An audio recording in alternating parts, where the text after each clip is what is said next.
So if I'm opening up a gym in 2023, which I am, but if it's my first time, there's three things I'm gonna worry about. I'm gonna look at cost, I'm gonna look at quality, and I'm also gonna look at aesthetics. Building a gym 101. I got a list of questions. I'm gonna go down them and pause. I'm gonna go down the list of questions. You know that's making the rules.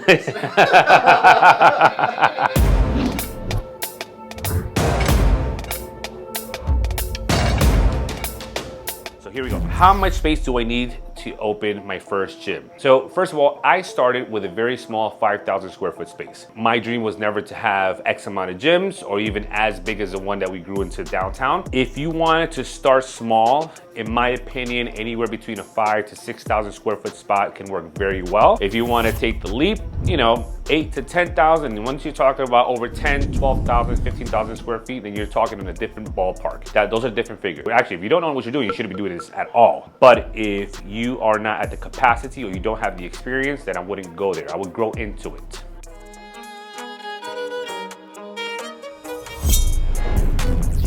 Don't quote me on this, but from my experience, at least the way I do business, the gym building, if you want to think about a ballpark figure of what you're going to spend, you're looking at 5,000, 6,000 square feet. In equipment, man, it could vary anywhere from 200 to 700,000, 800,000 plus dollars. It just depends on the quality. It depends on the brands. It depends if it's used, if it's not used, refurbished. It really depends on you. When I opened up Elevation Fitness, 5,000 square feet, my initial investment was $300,000. However, I sought out every single piece of machine. It was refurbished.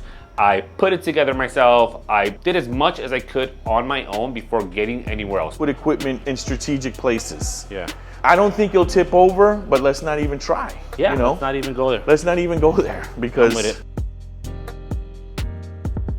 it. This is something nice. This is Watson. Yes, sir. It's got a nice pad. Yeah. Good foot plate. And you can adjust the foot plate. Holy shit. Yeah. Not bad. Fuck. Heavy duty, huh? So something I recommend is that wherever you're at, in whatever city you're at, have your network of people from maintenance, gym equipment. It's gonna make your life a lot easier, even if you have to pay a premium. Now, today, as we build these beautiful facilities, I get a little bit more flexibility. There's more money in the bank, and we're able to purchase brand new equipment and have these incredible relationships with these gym equipment companies. When it comes to the gym equipment, my suggestion, Google, eBay, the internet. Just search, see your local retailers, see your used retailers. I have taken trips to North Carolina. I've taken a flight to one of the largest, Steve at Super Fitness, has I think over 200,000 square feet of equipment, brand new and used. Toys R Us for gym equipment. So I take my time, and even though I'm paying maybe a few $1,000s to get out there and be out there, but I'll be saving tens and thousands of dollars. So do your research, learn about the equipment, learn about the brands. And again, this is my opinion. My suggestion is you see a lot of these gyms that just pick any machine. They'll fucking throw in all these different fucking colors. For me, I love continuity. So you'll see all the gyms, they'll be all black, maybe with a hint of gray, all upholstery black. You'll never find some fucking yellow piece, some odd blue piece. No. It's pretty much neutral across the board, but again, that's my design. If you want to go ahead and have a fucking McDonald's themed gym, that's up to you. But I'm just telling you my opinion. Yeah. You can tell that I make it look easy. It's a cheat code. So you want to open up a gym and you want to save money, look for second generation spaces. You're going to save a whole shitload of money, especially compared to going into a brand new facility where you're going to be spending shit up to towards 2, 3, 4 plus millions of dollars depending on your size. Obviously, again, it all depends on the size of the real estate, the size of the space that you have. But man, I have saved hundreds, if not millions of dollars in costs when it comes to building out a facility, taking over these second generation spaces. There's less money in build out.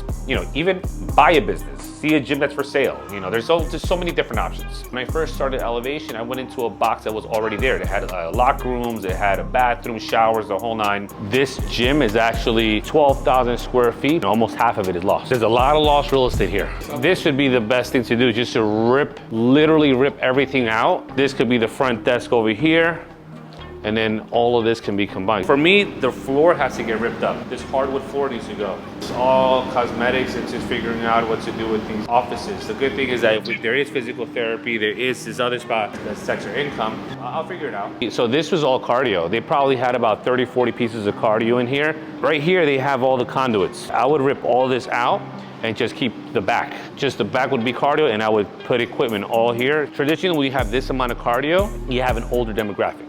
30, 40, or even 20-year-olds, you have less cardio and you have more equipment. So now, if we're gonna compare going into a brand new build out, man, that can go anywhere between, again, between $500,000, 600. You can go as high as you want. I know of projects that have been as high as $13 million, you know, which it just doesn't make financial sense. There's no financial responsibility behind those numbers. Again, that's just my opinion. You have to think permitting, you have to think CO, certificate of occupancy, you have to think city, you have to think how long it's gonna take. Oh shit, I don't like to get into that unless I have a great real estate deal. But the best and easiest thing to do is find gyms that have gone out of business, that their lease has terminated, you know, they're looking for the next gym to come in. And in that case, it's up to you how much renovations and how much work you want to put into it. And again, that can range anywhere between 50, 100 to $500,000 plus into your costs, into your budget. Yeah, you can tell that I make it look. You can tell that I make it look. You can tell that I make it look. Double take or a second look, bruh. You can tell that I make it look. You know, it's weird. I know that a lot of people say location, location, location. Yes, there's a lot of truth in that. Right now we're building Midtown, and Midtown, because of the location, I'm also paying a fucking premium for that location. That's a 3,000-4,000 member plus gym in the fucking bag. However, I can also open up, giving an example, a gym half the size in Alapata and pay like a tenth of what I'm paying in Midtown and make money too. It all depends. It really depends. In my opinion, when you build a gym with good culture, quality equipment, aesthetically pleasing, you're building a community and it becomes a destination. It literally becomes a destination for people from all over the fucking world. People from Germany, people from South America, from fucking Dubai, they come to Miami, right off the plane, they go to Elevation. I'm like, holy shit, you know, we've made that much of an impact. So when you've built a culture, you can have a small 5, 6, 7,000, 15,000 square foot spot in the middle of nowhere. People will travel there. Yes, it's very, very important to have a great location. But if you find a really good deal on a side of the road somewhere, like a great box, you feel it, there's parking, you know, why not? Fuck it. That's my opinion. The real estate will be a lot cheaper and your overhead wouldn't be as much as it would be if you were in a retail space, like a plaza or something. Pricing memberships. Man, there's no real, okay. So you have different tiers of gyms. You have your low end, which is $10, $20 a month. You have your mid-range gyms, which could be from 60, 70 up to a little over 100. And then you have your high tier gyms, which are $200, $300 plus a month.